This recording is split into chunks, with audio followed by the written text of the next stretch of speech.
Hello and welcome in. So I'm guessing you're here because you have not been taking care of your keyboard, just like I haven't been taking care of mine, and yeah, I have not cleaned this thing since I've had it. But don't worry, this is a step-by-step guide on how to clean your keyboard.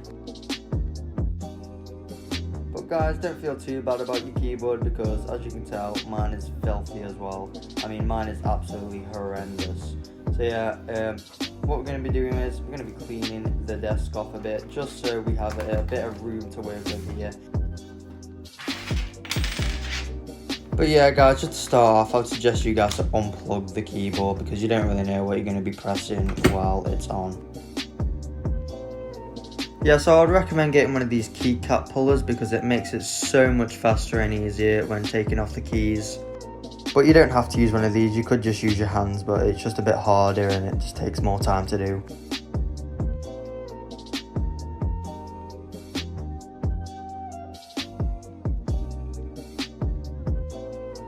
But now we're done taking the keycaps off, you can really see how dirty the keyboard actually is. As you can tell, there is dog hair, dust, food, everything under there, and that's the same with your keyboard. If you haven't cleaned your keyboard in months or even years, your keyboard may look worse than that. So now what I'm doing is just putting keycaps in a bowl. It doesn't matter how big the bowl is, as long as it's big enough to submerge the keycaps when water is in it. So all we need to do now is just put washing up liquid with the keycaps. This will help break down all the dirt on them and just loosen all the dirt off the keycaps. So once you've done that, fill the bowl all the way up to the top just so all the keycaps are submerged, and then basically just leave it 20 minutes and just let it sit while you do the rest of the keyboard.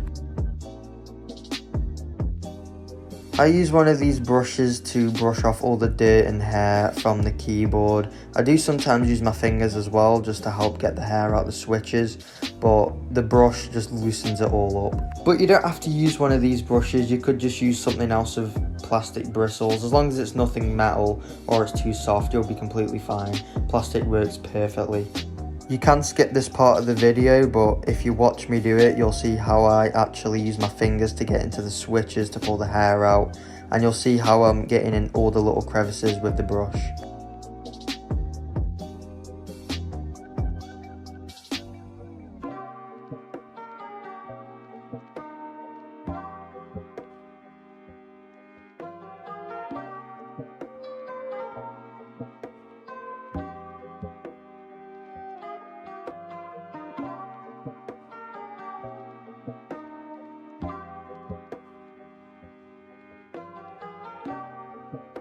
Now just grab 4 to 5 Q-tips to clean the rest of the keyboard. Dip the Q-tip in the same water that the keycaps are in because that water is already soapy. So now go over the keyboard, making sure you're getting all the sticky substances off the top. Just make sure you go over the whole keyboard when using the Q-tips, and you'll see a significant difference when you're finished.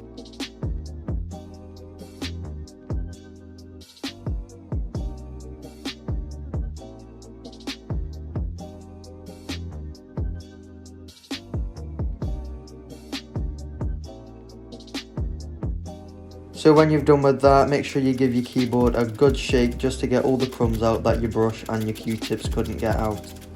So now you've done all that, your keyboard should look like mine, just much cleaner and nicer and just shinier. Now we're going to move on to the keycap, so we're just going to empty all the water out into a sink. Once you've done draining the water, you will see that the keycaps have got a lot of bubbles on them, so just make sure you give them a good dry and just a good little scrub, and then you should be okay to put all the keycaps back on the keyboard. Just a quick FYI, just make sure you're giving it a good dry at the back of the keycap before you start placing it down on the keyboard.